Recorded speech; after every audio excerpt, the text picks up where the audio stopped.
Hi, it's Patrick Cranston of Cranston IT with your Bionic Business Vlog. It's my passion to help you use technology to make your business faster, stronger, better. And today, I'm talking about backups. I received an email yesterday from a client asking about what backup would be best for a new Mac user that they were putting onto their network.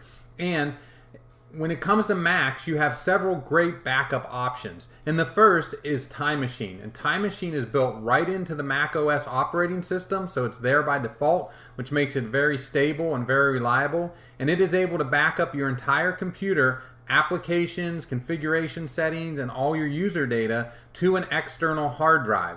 And that data is stored there, and now you can restore from it when needed. And you can do a full restore. So if you had a new computer, you lost your old computer or it was damaged in some way, you could simply get a brand new computer, plug it into the backup, hit a button, and your settings and everything would come back. The computer would look functionally just the same as it did when you last backed it up. So that's a great option. It also has a nice granular restore capability. So you can launch the Time Machine application on the computer and literally go back in time, hence the name, in a Mac interface and find old files or previous versions of files or deleted files and individually restore files, folders, email messages, photos. All those things can be individually restored using the Time Machine software.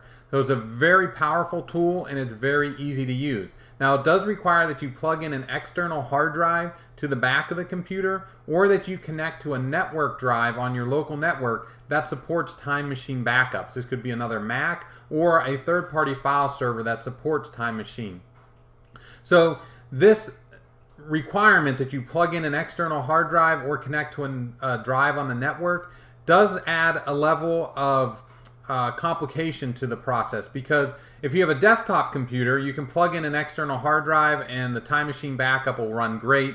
You'll never have to think about it. It's very reliable and you'll have virtually no problems with it.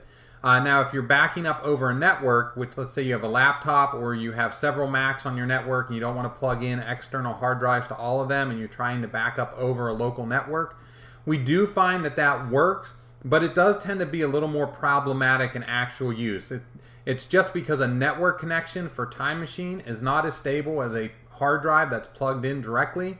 And so we do find some clients have better success than others with this type of, with a network Time Machine backup. And the more devices you have on your network that are trying to back up over the network the Time Machine, we find the more problems you tend to have in general. So it is best if you're using Time Machine to plug in an external hard drive and connect to a local network. But let's say you have mobile laptops that are in and out of the office a lot, or in and on and off the network a lot, or maybe they're never in a central location. They're always out and about being used.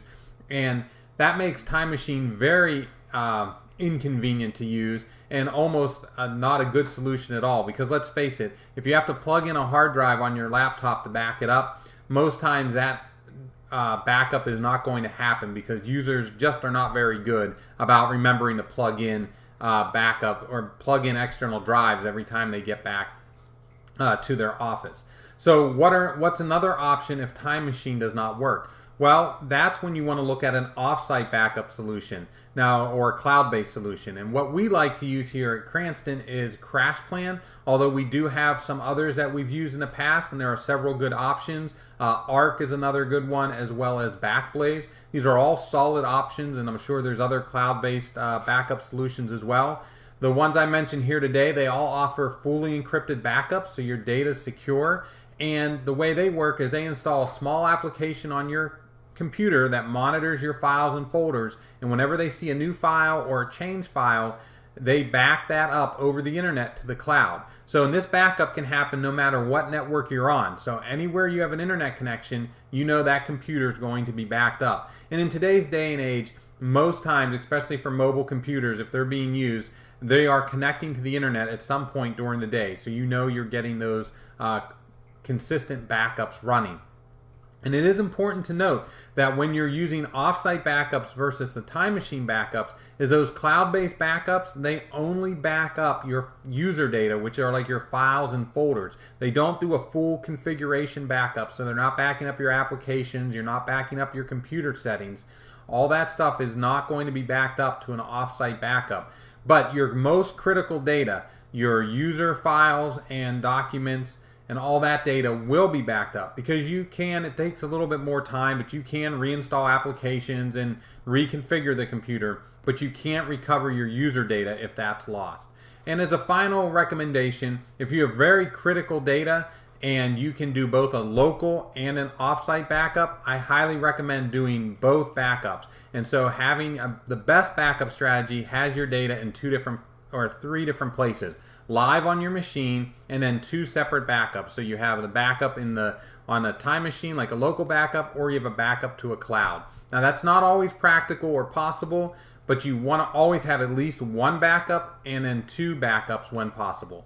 If you found my information helpful, please like and share this post. If you have a question or comment, please post in the comments section or send an email to ask@cranstonit.com, and I'll try to answer it in a future video.